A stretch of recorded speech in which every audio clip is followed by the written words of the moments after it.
الحمد لله نحمده ونستعينه ونؤمن به ونتوكل عليه ونعوذ بالله من شرور أنفسنا ومن سيئات أعمالنا من يهده الله فلا مضل له ومن يضلله فلا هادي له وأشهد أن لا إله إلا الله وحده لا شريك له وأشهد أن محمدا عبده ورسوله أرسله بالهدى ودين الحق ليظهره على الدين كله ولو كره المشركون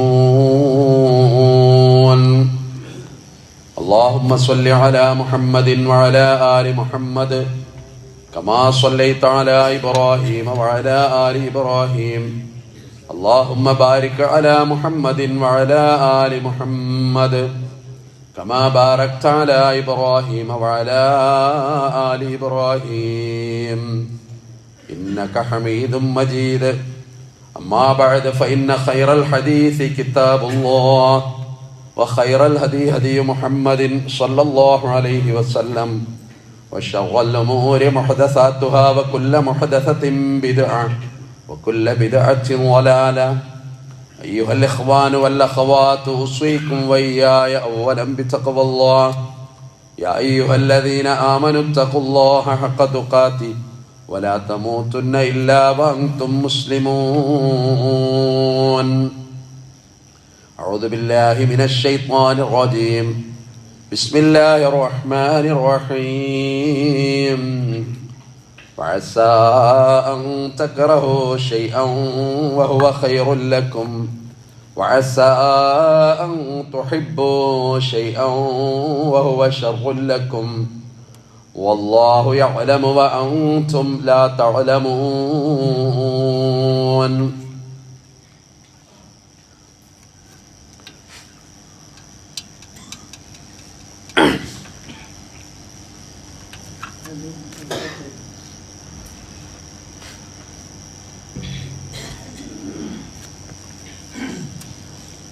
ബഹുമാന്യരായ സഹോദരന്മാരെ, സഹോദരികളെ, കരുണാമയനായ അള്ളാഹുവിൻ്റെ നിയമനിർദ്ദേശങ്ങൾ ജീവിതത്തിലെമ്പാടും പാലിക്കുവാൻ എന്നോടും നിങ്ങളോടും ആമുഖമായി ഓർമ്മപ്പെടുത്തുന്നു, വസിയത്ത് ചെയ്യുന്നു. റബ്ബുൽ ഇസ്സത്തായ പടച്ചറബ്ബ് നമ്മുടെ എല്ലാ ഹലാലായ ഉദ്ദേശങ്ങളെയും നിറവേറ്റിത്തന്ന് അനുഗ്രഹിക്കുമാറാകട്ടെ. മാരകമായ രോഗങ്ങളിൽ നിന്ന് റബ്ബ് നമ്മളെ കാത്തുരക്ഷിക്കുമാറാകട്ടെ. പരിശുദ്ധ ദീനുൽ ഇസ്ലാം ഏത് നിയമങ്ങൾ പറയുന്നതും അല്ലാഹു അതുകൊണ്ടൊക്കെ നമ്മിൽ നിന്ന് കാക്ഷിക്കുന്നതും ആത്യന്തികമായി നമ്മുടെ ഓരോരുത്തരുടെയും വിജയമാണ്. അല്ലാഹുവും റസൂലും ഒരു കാര്യത്തിൽ ഒരു തീരുമാനം പറഞ്ഞാൽ പിന്നെ അവിടെ ഒരു മറുചിന്ത ഒരു വിശ്വാസിക്ക് അന്യമാണ് എന്ന് കഴിഞ്ഞ ഖുതുബയിൽ സൂചിപ്പിച്ചിട്ടുണ്ട്. ആ ഒരു വിഷയം അവിടെ നിൽക്കുന്നതല്ല. അത് നമ്മുടെ ജീവിതത്തിലെമ്പാടും ഉണ്ടാകേണ്ട ഒരു സംഗതിയാണ്. നബി തിരുമേനി സല്ലല്ലാഹു അലൈഹി വസല്ലമ പറയുന്നുണ്ട്, ഒരു വിശ്വാസി എപ്പോഴും പറയുന്നത്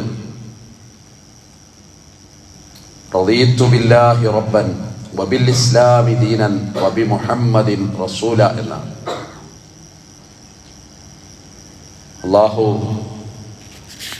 അവനെ തൃപ്തിപ്പെടുന്നു, ഞാൻ എൻ്റെ റബ്ബിനെ തൃപ്തിപ്പെടുന്നു, അള്ളാഹുവിനെ റബ്ബായിട്ട് ഞാൻ തൃപ്തിപ്പെടുന്നു. എനിക്ക് വേണ്ടതെല്ലാം നൽകുന്നത് എൻ്റെ റബ്ബാണ്. അനുഗ്രഹങ്ങൾ ചിലപ്പോൾ നിഗ്രഹങ്ങൾ, ആരോഗ്യം ചിലപ്പോൾ രോഗം, സുഖം ചിലപ്പോൾ ദുഃഖം, ക്ലേശം ചിലപ്പോൾ ആനന്ദം. ജീവിതത്തിൻ്റെ വൈവിധ്യമാർന്ന ഓരോ ഘട്ടങ്ങളിലും ഇതൊക്കെ നമ്മൾ അനുഭവിച്ച് കടന്നു പോകുന്നു. എത്രമേൽ ആഹ്ലാദം ഒരു വിശ്വാസിക്ക് വന്നാലും അവൻ മതിമറക്കില്ല എന്നാണ്. അതൊരു പ്രധാന തലമാണ്. അവൻ അവൻ്റെതായൊരു വ്യക്തിത്വം കാത്തു സൂക്ഷിക്കാൻ അവന് സാധിക്കും. ഏറ്റവും വലിയ ആഹ്ലാദം വരുന്ന നേരങ്ങളുണ്ടാകാം ചിലപ്പോൾ ജീവിതത്തിൽ. അള്ളാഹ്ക്ക് സുജൂദിൽ വീഴുന്ന ഒരു രംഗമാണ് അവിടെയൊക്കെ പലപ്പോഴും നമ്മളെ അത്ഭുതപ്പെടുത്തുന്നത്. സുലൈമാൻ നബി അലൈഹിസ്സലാം തൻ്റെ കൊട്ടാരത്തിലേക്ക് കടന്നു വരുന്ന ബൽഖീസ് രാജ്ഞിയെ സ്വീകരിക്കാൻ എന്തു ചെയ്യണം? അവരെ വിസ്മയിപ്പിക്കണം.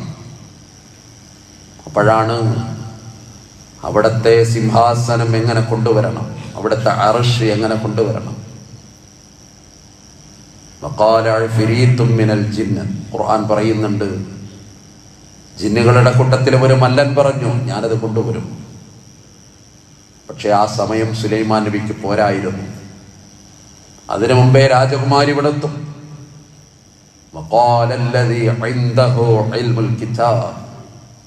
അപ്പോ ജ്ഞാനം നൽകപ്പെട്ട ഒരാൾ പറഞ്ഞു, ഞാൻ കൊണ്ടുവരും എന്ന്. അതാര് എന്ത് എന്നുള്ളൊക്കെ വൈവിധ്യമാർന്ന ചർച്ചകൾ കാണാം. പക്ഷെ ആ സിംഹാസനം അവിടെ എത്തുന്ന ഒരു നേരം സുലൈമാൻ നബി പറയുന്നൊരു വാക്കുണ്ട്, ഹാദാ മിൻ ഫളി റബ്ബി, ഇത് അള്ളാഹു തന്ന അനുഗ്രഹമാണ്. എനിക്കൊരുപാട് അനുഗ്രഹങ്ങൾ അല്ലാഹു തന്നിട്ടുണ്ട്. ആ മനുഷ്യനോടാണ് ഉറുമ്പുകൾ സംസാരിച്ചത്.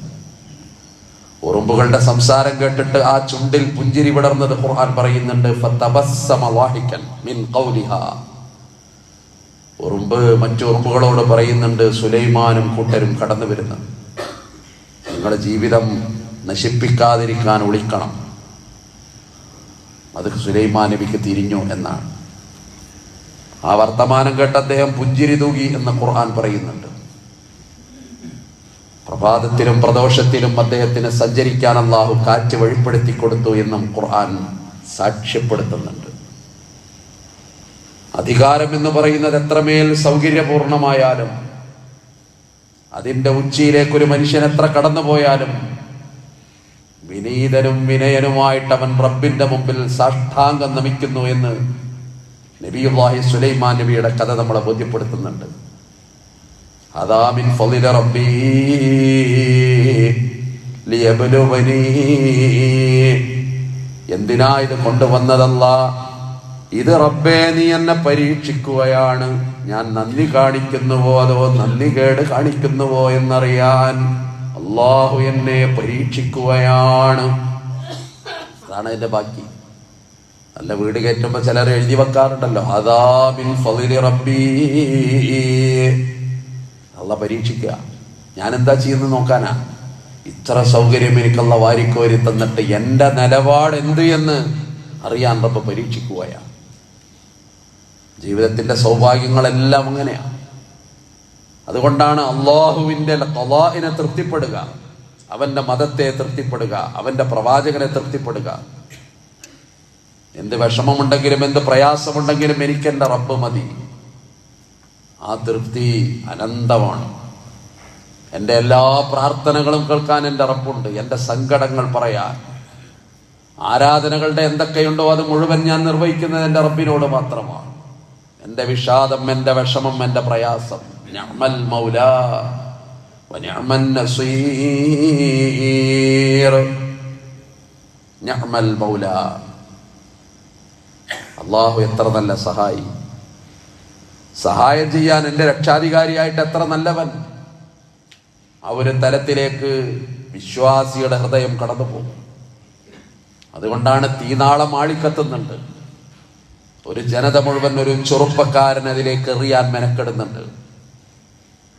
4000 കൊല്ലങ്ങൾക്കപ്പുറത്തെ കഥയും ഖുർആൻ പറഞ്ഞു തരുന്നുണ്ട്.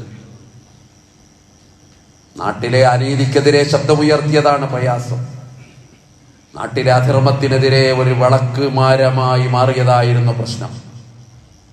അപ്പോ അധികാരിവർഗം ആ മനുഷ്യനെ തീയിലിടാൻ തീരുമാനിച്ചു. പുണ്യപ്രവാചകൻ സല്ലല്ലാഹു അലൈഹി വസല്ലം ആ കഥ അന്ന് പീഡിതരായ പ്രയാസം അനുഭവിക്കുന്ന തന്റെ പ്രിയപ്പെട്ട അനുയായികളോട് പറഞ്ഞു കൊടുക്കുന്നുണ്ട്. മാസാല ഇബ്രാഹീമു ഹൈന ഉൽഖിയ ഫിന്നാർ ഹസ്ബിയല്ലാഹു വനിഅമൽ വക്കീൽ.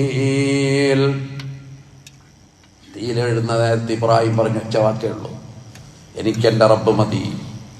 എല്ലാ കാര്യങ്ങളും ഞാൻ എൻ്റെ റബ്ബിൽ ഏൽപ്പിച്ചിരിക്കുന്നു. അവൻ എത്രമേൽ നല്ലവനാണ്. ഏറ്റവും പതറിപ്പോകേണ്ട നേരം, ഏറ്റവും തളർന്നു പോകേണ്ട നേരം, അവിടെയാണ് ഈ അള്ളാഹുവിൻ്റെ തൃപ്തി എന്ന് പറയുന്ന ഒരു സംഗതി. അതൊരു വിശ്വാസിയുടെ, ഒരു മനുഷ്യന്റെ ജീവിതത്തിന് താങ്ങായി മാറുന്നത്, തണലായി മാറുന്നത്. അവിടെയാണ് ഖളാഉള്ള വളരെ പ്രധാനമായി മാറുന്നത്. അള്ള വിധിച്ചു എന്ന് പറയുന്ന ഒരു സംഗതിയുണ്ട്, അത് നമ്മൾ അംഗീകരിച്ചേ പറ്റൂ. എന്തേ അള്ള അങ്ങനെ വിധിച്ചത്? അത് ചോദ്യം ചെയ്യാൻ നമുക്ക് നിർവാഹമില്ല. ഉച്ചനീചത്വങ്ങളുണ്ട് ലോകത്ത്, എല്ലാവരും അള്ള ഒരുപോലെ ആക്കിയിട്ടില്ല. അതാക്കുക എന്നുള്ളത് അള്ളാന്റെ പണിയുമല്ല. ഇന്ന സഅയകും ലശത്താ, നിങ്ങളുടെ വ്യത്യസ്തമായ നിങ്ങളുടെ പ്രവർത്തനങ്ങൾ വ്യത്യസ്തമാണ്. എല്ലാവർക്കും ഒരേ കഴിവ് അള്ള കൊടുക്കൂല. ഓരോരുത്തരുടെയും കഴിവുകൾ വൈവിധ്യമാണ്, വ്യത്യസ്തമാണ്. നമുക്കറിയാം, അത് വിശദീകരിച്ച് പറയേണ്ടതില്ല. അതെന്തേ അങ്ങനെ? അത് അള്ളാന്റെ തീരുമാനമാണ്. ആ തീരുമാനത്തിന് വിധേയപ്പെടുക എന്നുള്ളതല്ലാതെ വിശ്വാസിക്ക് വേറെ നിർവാഹമില്ല. ഇതാണ് വിധിയിലുള്ള വിശ്വാസം. ഈ വിശ്വാസം ഇല്ലാതെ വരുമ്പോഴാണ് മനുഷ്യന് തൃപ്തി കുറഞ്ഞു പോകുന്നത്. പലപ്പോഴും നിരാശ വരുന്നത് അങ്ങനെയാണ്. ഞാൻ ഒരുപാട് കച്ചവടം ചെയ്തു, എല്ലാം പൊളിയാണ്, ഞാനെന്താ അല്ലേ? കുടുംബജീവിതത്തിൽ പ്രയാസം അനുഭവിക്കുന്നവർ ചെറിയ ആളുകളുണ്ട്. മൂടിക്കെട്ടി നിൽക്കുന്ന കുറെ ദുഃഖങ്ങളുണ്ട്. അഗ്നിപർവ്വതം പോലെ ഒരു നാളിൽ ചിലപ്പോൾ അത് പൊട്ടിച്ചെതറുന്നുമുണ്ട്. അവിടൊക്കെ ഈ ഖളാ എന്ന് പറയുന്ന ഒരു സംഗതി വളരെ പ്രധാനമായിട്ട് കടന്നു വരിക. പടച്ചോനൊരു കാര്യം നമുക്ക് തന്നാൽ അത് തൃപ്തിപ്പെടുക എന്നുള്ളത് ഏറ്റവും പ്രധാനമാണ്. തൃപ്തി വല്ലാത്തതാണ്. സമ്പത്തിനെ കുറിച്ചൊക്കെ പ്രവാചകൻ സല്ലല്ലാഹു അലൈഹി വസല്ലം പറഞ്ഞൊരു വർത്താനം ഉണ്ട്. ലൈസൽ ഗിനാ, സമ്പത്തല്ല കേട്ടോ, ബികസറത്തിൽ മാൽ, ഒരുപാട് പണം ഉണ്ടാവുക എന്നുള്ളത് സമ്പത്തല്ല. പിന്നെന്താ സമ്പത്ത്? എന്താ ഐശ്വര്യം? നീ ആരാ?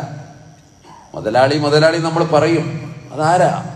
ഇന്നമൽ ഗിനാ ഗിനൻ നഫ്സ്, മനസ്സിന്റെ സംതൃപ്തിയുള്ളവൻ അവനാണ് ഐശ്വര്യമുള്ളവൻ. കിട്ടിയപ്പോ തോന്നി അൽഹംദുലില്ലാഹ്, ആ ഉള്ളിലൊരു തൃപ്തി ഇങ്ങനെ വരുന്നുണ്ട്, അവനാണ് ഗനിയ്. അല്ലാത്തവൻ വളരെ പ്രയാസത്തിലാണ്. എപ്പോഴും വാരിക്കോരി പടച്ചോ കൊടുക്കുന്നുണ്ടാകണം. അപ്പോഴും അവന്റെ ഉള്ളിൽ അതിനപ്പുറത്തേക്കുള്ള ഒരു മോഹത്തിന്റെ പിന്നിൽ ഒരു നിരാശ കടന്നു വന്നിട്ടുണ്ടാകണം. ഉള്ളത് കൊണ്ട് തൃപ്തിപ്പെടുക എന്നുള്ളത് വളരെ പ്രധാനമാണ്. ഷാഫി ഇമാമിന്റെ ഒരു വർത്താനം അതാണ്, ഇദാ മാ കുൻത ലാ ഖൽബിൻ ഖനൂഇൻ ഫഅൻത വമാലികുദ് ദുനിയാ സവാഉ. അല്ലാഹു തന്നത് കൊണ്ട് നിന്റെ ഹൃദയത്തിന് തൃപ്തി തോന്നിയാൽ, അല്ലേ? ദാമ്പത്യത്തിന് തൃപ്തി കുറവുണ്ടല്ലോ ആളുകൾ. ഇവളാണ് എൻ്റെ ഭാര്യ, അത് പോരാന്ന് തോന്നുക. ഇതെന്റെ സഹധർമ്മൻ, എൻ്റെ ഭർത്താവ്, അത് പോരാന്ന് തോന്നുക. ഇതെന്റെ വീട്, അത് പോരാന്ന് തോന്നുക. ഇതെന്റെ നാട്, അത് പോരാന്ന് തോന്നുക. ഇതെന്റെ പ്രിയപ്പെട്ടവർ, അവരൊക്കെ പോരാ എന്ന് തോന്നുന്നു. ഉള്ളിലെവിടെയോ ഒരു നിരാശ ഒരു മനുഷ്യനെ പിടികൂടുന്നു. അതവന്റെ തകർച്ചയിലേക്ക് പോകും. അതുകൊണ്ട് അള്ളാഹു വിധിച്ചതിന്റെ പേരിൽ എത്രമേൽ കുറവാണ് നിനക്ക് കിട്ടിയതെങ്കിലും അതിന്റെ പേരിൽ നിന്റെ ഹൃദയത്തിന് തൃപ്തി വന്നാൽ പിന്നെ നീ ആരാ? എത്ര മനോഹരാണവ. അന്ത നീ മാലിക്കുദ് ദുനിയാ, ഈ ലോകത്തിന്റെ രാജാവും സവാ, രണ്ടുപേരും തുല്യരാണ്. നീയും രാജാവും ഒരുപോലെ. എന്താ നീ ചെയ്തത്? എനിക്ക് കിട്ടിയതിൽ നിനക്ക് തൃപ്തി, അൽഹംദുലില്ലാഹ്. നമ്മൾ എത്ര അനുഗ്രഹത്തിലാൻ തിരിയണമെങ്കിൽ ചില ഇല്ലായ്മകൾ അറിയണം, ചില വിഷമങ്ങൾ അറിയണം, ചില രോഗങ്ങളെ പറ്റി അറിയണം, ചില രോഗികളെ പറ്റി അറിയണം, ചില കുടുംബങ്ങളെ പറ്റി അറിയണം, ചില ബന്ധങ്ങളുടെ വിള്ളലുകളെ പറ്റി അറിയണം. ചിലർ രാത്രി മുഴുവൻ പുലരുവോളം ഉറങ്ങാതെ തിരിഞ്ഞും മറിഞ്ഞും കിടക്കുന്ന, എത്ര ഗുളിക കുടിച്ചിട്ടും ഉറക്കം വരാത്ത പാവങ്ങളെ ഓർക്കണം. അപ്പൊ അറിയും അൽഹംദുലില്ലാഹ്. ഖുർആൻ പറയുന്നൊരു വാക്കുണ്ട്, സൂറത്ത് ബഖറ ഓതി വെച്ച് 216, വഅസാ അൻ തക്റഹു ശൈഅൻ വഹുവ ഖൈറുൽ ലക്കും. നിങ്ങൾ വെറുക്കുന്ന ഒരു കാര്യം ഒരുപക്ഷെ ആയേക്കാം, നിങ്ങൾ ഇഷ്ടപ്പെടാത്ത ഒരു കാര്യം ഒരുപക്ഷെ ആയേക്കാം. വഹുവ, അത് ഖൈറുൽ ലക്കും, നിങ്ങൾക്ക് നന്മയായേക്കാം. അല്ലാഹുവിന്റെ ഖുർആനാ പറയുന്നു. നിങ്ങൾ ഇഷ്ടപ്പെടാത്തൊരു കാര്യം, നിങ്ങൾക്ക് പ്രയാസം തോന്നിയ ഒരു കാര്യം, ചിലപ്പോൾ ആ ഒരൊറ്റ കാര്യത്തിന്റെ ഉള്ളിൽ ഒരു നന്മ മറഞ്ഞിരിക്കുന്നുണ്ടാകണം. വഅസാ അൻ തുഹിബ്ബു ശൈഅൻ വഹുവ ശർറുൽ ലക്കും. ചിലപ്പോൾ നിങ്ങൾ ഇഷ്ടപ്പെടുന്ന ഒരു കാര്യം അത് നിങ്ങൾക്കൊരു വിപത്തായേക്കാം. നിങ്ങളുടെ മനസ്സിൽ കൊതിച്ച ഒരു കാര്യം, നിങ്ങൾ പൂവണിയാൻ മോഹിച്ച ഒരു മോഹം, അതങ്ങ് പൂവണിഞ്ഞപ്പോ അത് ഏറ്റവും വലിയ വിപത്തായിട്ട് പിന്നെ നിങ്ങളുടെ ജീവിതത്തിൽ അത് കലാശിക്കുന്നുണ്ടാകാം.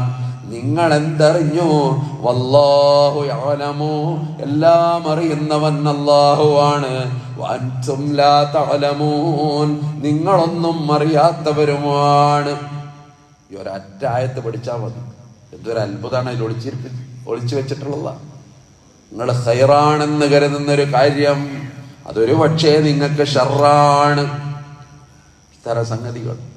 ചില വിവാഹങ്ങളൊക്കെ മുടങ്ങിയപ്പോ രാത്രി ഉമ്മയും ബാപ്പിരുന്ന് കരഞ്ഞിട്ടുണ്ട്. പിന്നെ 2 കൊല്ലം കഴിഞ്ഞപ്പോഴാണ് അറിഞ്ഞത് അത് മുടങ്ങിയത് എത്ര നന്നായി.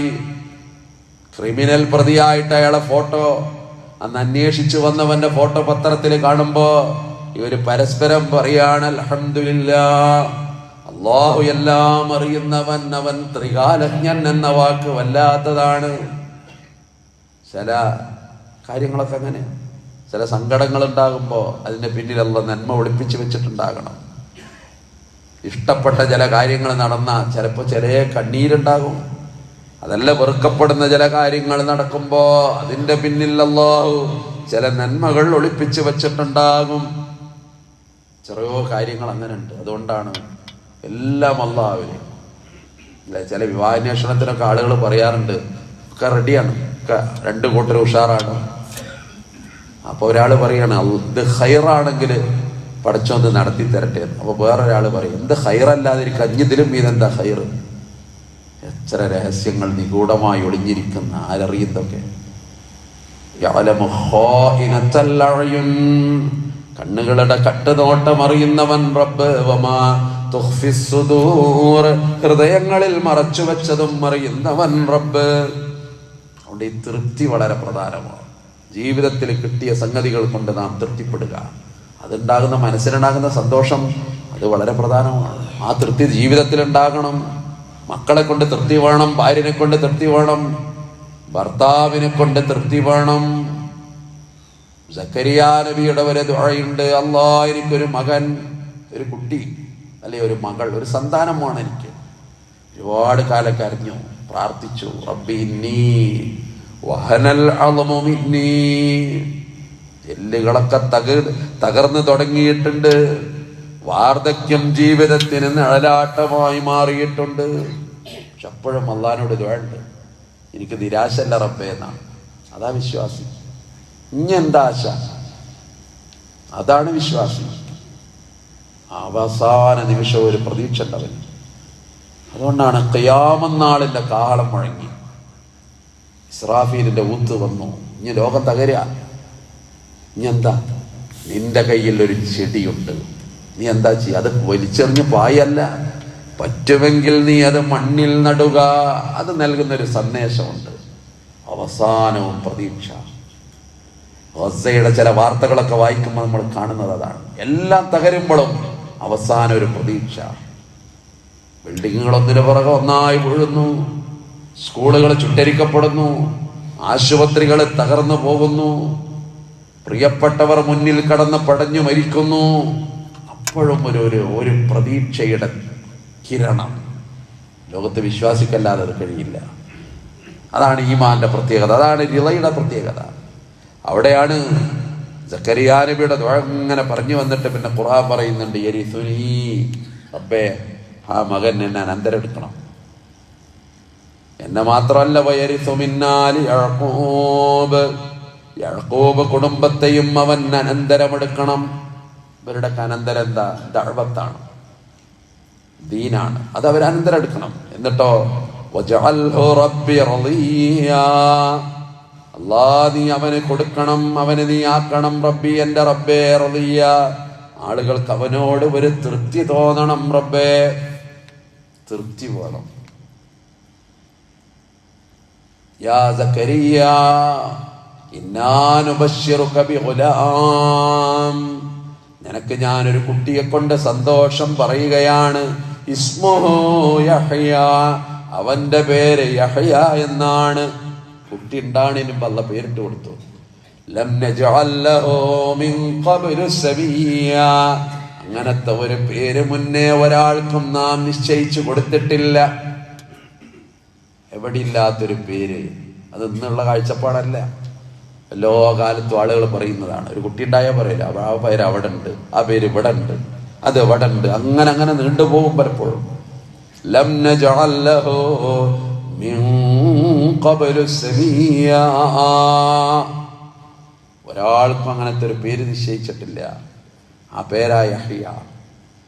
മുഹമ്മദ് എന്ന പദത്തെ പറ്റി പഠിക്കുമ്പോഴും അങ്ങനെ കാണാൻ കഴിയും. അറബികളതിന് മുമ്പ് അങ്ങനത്തെ ഒരു പേരിട്ടിട്ടില്ല. മുഹമ്മദ് എന്നാലും അറബിക്ക് ഏറ്റവും പരിചയമുള്ള പേരായിട്ട് പിന്നെ അത് ലോകത്ത് മാറി. അതാണ് യഹ്യ. അങ്ങനെ ഒരു കുട്ടിയെ കൊണ്ട് നിനക്കിതാ സന്തോഷമറിയിക്കുന്നു. അവിടേക്ക് ഒരു തൃപ്തി വരികയാണ്. മനുഷ്യൻ തൃപ്തി ഉണ്ടാകണം. അതിനാ പുണ്യപ്രവാചകൻ സല്ലല്ലാഹു അലൈഹി വസല്ലം നമ്മളോട് പറയുന്നൊരു വർത്താനുണ്ട്. നിങ്ങളുടെ ഹൃദയത്തിൽ തൃപ്തി വരണമെങ്കിൽ എന്താ വേണ്ടത്?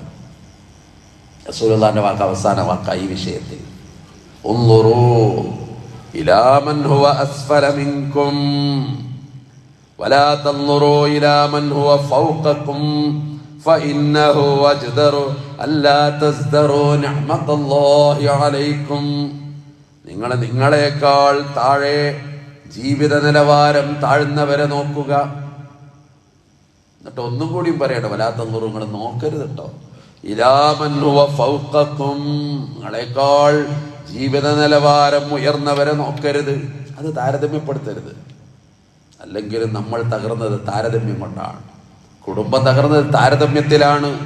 മക്കൾ വഴിതെറ്റിപ്പോയത് താരതമ്യത്തിലാണ്. നമുക്കൊരു താരതമ്യമുണ്ട്. ഇന്നാളെ ഭാര്യ അങ്ങനെ, ഇന്നാളെ ഭർത്താവ് അങ്ങനെ, ഇന്നോടത്ത് കുട്ടി അങ്ങനെ പറയാൻ പാടില്ല. യഥാ ആയത്ത് ഖുർആനിന്ന സഅയക്കും ലശത്ത, നിങ്ങളെല്ലാം വൈവിധ്യാക്കിയല്ല, ഒരുപോലല്ല ലോകത്തെ ഒരാളും. എല്ലാവർക്കും ഒരു വെറൈറ്റി ഉണ്ട്, വ്യത്യസ്തതയുണ്ട്. ആ വ്യത്യസ്തത നിങ്ങളുടെ അടയാളമാണ്. അതുകൊണ്ട് ഉൻളുറൂ ഇലാ മൻ ഹുവ ഫൗഖ ഇലാ മൻ ഹുവ അസ്ഫല മിൻകും വലാ തൻളുറൂ ഇലാ മൻ ഹുവ ഫൗഖകും. ഉയർന്നവരെ നോക്കരുത്. കാരണം ഫഇന്നഹു അജ്ദറു അല്ലാ തസ്ദറൂ നിഅമത്തല്ലാഹി അലൈക്കും. അല്ലാഹു നിങ്ങൾക്ക് തന്ന അനുഗ്രഹം അത് നിസ്സാരമായി തോന്നാതിരിക്കാൻ അതാണ് നല്ലത്. അല്ലെങ്കിൽ നമുക്ക് കിട്ടിയ അനുഗ്രഹങ്ങൾ എത്ര വലുതായിരിക്കും, അത് നിസ്സാരമായി തോന്നും. അപ്പുറത്ത് ഇങ്ങനെ നോക്കുക, അവിടെ അങ്ങനെ, അവിടെ പുതിയ റൂം എടുത്തു, ഒരു പിന്നെ അടുത്ത സ്ഥലം വാങ്ങി, പുതിയ പീടിക തുടങ്ങി. അവിടെ പിന്നെ ഹസദ് വരൂലേ മനുഷ്യന്, അസൂയ വരൂലേ. അവിടെ ഒരു ഖളാ ഖദർ, അങ്ങനെ വരുമ്പോ റബ്ബിനോടുള്ള തൃപ്തി, അല്ല എനിക്ക് തന്നത് കൊണ്ടുള്ള തൃപ്തി, ഇതൊക്കെ കൂടി ഒരു മനസ്സിലുണ്ടായോക്കോ ജീവിതം എത്രമേൽ ആനന്ദകരമാണ്. നമ്മളെ കുടുംബത്തിന്റെ ക്ലേശം എവിടെ? ഈ ഒരൊറ്റ പ്രശ്നത്തില. അതില്ല, ഇതില്ല, ഇല്ലായ്മകൾ വല്ലായ്മകളായി മാറുകയാണ്. ഒരു വിശ്വാസിക്ക് അത് ഉണ്ടാകരുതെന്നാണ്. പരിശ്രമങ്ങൾ വേണം, അത് വേറെ വിഷയമാണ്. നല്ല തൊഴില്, നല്ല കുടുംബം, നല്ല ഉപജീവനം, നല്ല പുരോഗതി, അതൊക്കെ വേണം. അത് വേണമെന്നാ പറയുന്നത്. മൻജദ്ദ വജദാന്നാ. നിങ്ങൾ പരിശ്രമിച്ച അല്ലാഹ് നിങ്ങൾക്ക് തരുന്നതാണ്. പക്ഷേ എന്തെങ്കിലും ഒരു സംഗതി, ഒരു പരീക്ഷണാർത്ഥം പടച്ചോൻ നിങ്ങൾക്ക് തന്നിട്ടുണ്ടെങ്കിൽ അത് സഹിച്ചേ പറ്റൂ എന്നുള്ളതാണ്. ഈ തൃപ്തി വളരെ പ്രധാനമാണ്. അള്ളാഹിന്റെ തൃപ്തി ആ നിലക്ക് പ്രധാനമാണ്. ഇത് പടച്ചോൻ തന്നാ എനിക്ക് അൽഹംദുലില്ലാ. സഹാബ കിറാമിനെ കുറിച്ച് ഖുർആൻ പറഞ്ഞിട്ട് പിന്നെ പറയുന്നൊരു വാക്കുണ്ട്, റളിയല്ലാഹു അൻഹും വറളൂ അൻഹു. അല്ലാഹുവിനെ അവരെ തൃപ്തിപ്പെട്ടു, അല്ലാഹു അവരെയും തൃപ്തിപ്പെട്ടു. ആ ഒരു തരത്തിലേക്ക് പോവുക എന്നുള്ളത് പ്രധാനമാണ്. അതാണ് മരിക്കുന്നൊരു നേരൻ്റെ ഞാനും നിങ്ങളും ഈമാനോടുകൂടി പടച്ചോൻ മരിപ്പിച്ച് നമ്മൾ അനുഗ്രഹിക്കുമാറാകട്ടെ.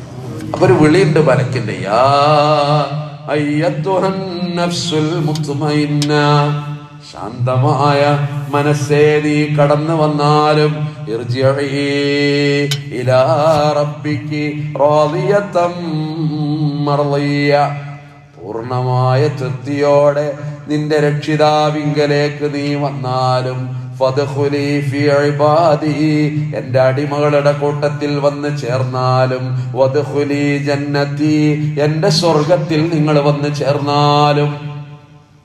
അവിടെയാണ് റിളാ, തൃപ്തി. അതിന്റെ അപ്പുറമാണ് നിരാശ, അതിന്റെ അപ്പുറമാണ് ആത്മഹത്യ, അതിന്റെ അപ്പുറമാണ് തകർച്ച, അതിനപ്പുറമാണ് മനസ്സിന്റെ ശൈഥില്യം. അതിന്റെ ഉൾത്തടത്തിലാണ് ഈ തൃപ്തി. അതുകൊണ്ടാ റസൂലുള്ളാഹി പറഞ്ഞു, മൻ ഖാല റളീതു ബില്ലാഹി റബ്ബൻ വബിൽ ഇസ്ലാമി ദീനൻ വബിമുഹമ്മദിൻ റസൂലാ. അല്ലാഹുവിനെ റബ്ബായി ഒരാൾ തൃപ്തിപ്പെട്ട്, ഇസ്ലാമിനെ ദീനായിട്ട് ഒരാൾ തൃപ്തിപ്പെട്ട്, റസൂലുള്ളാഹ് മുഹമ്മദ് നബി റസൂലാണ് അതിലെനിക്ക് തൃപ്തിയെങ്കിൽ വജബത് ലഹുൽ ജന്ന, അതിലല്ലാഹു സ്വർഗം അയാൾക്ക് നിയമമാക്കുന്നു എന്നാണ്. ഇത് പറയാൻ വളരെ എളുപ്പമാണ്, പക്ഷെ ഇത് ജീവിതം കൊണ്ട് സാർത്ഥകമാക്കാൻ വളരെ ത്യാഗമാണ്. അതുകൊണ്ടാണ് ഇതിന്റെ ഗൗരവം നമ്മൾ ബോധ്യപ്പെടേണ്ടത്.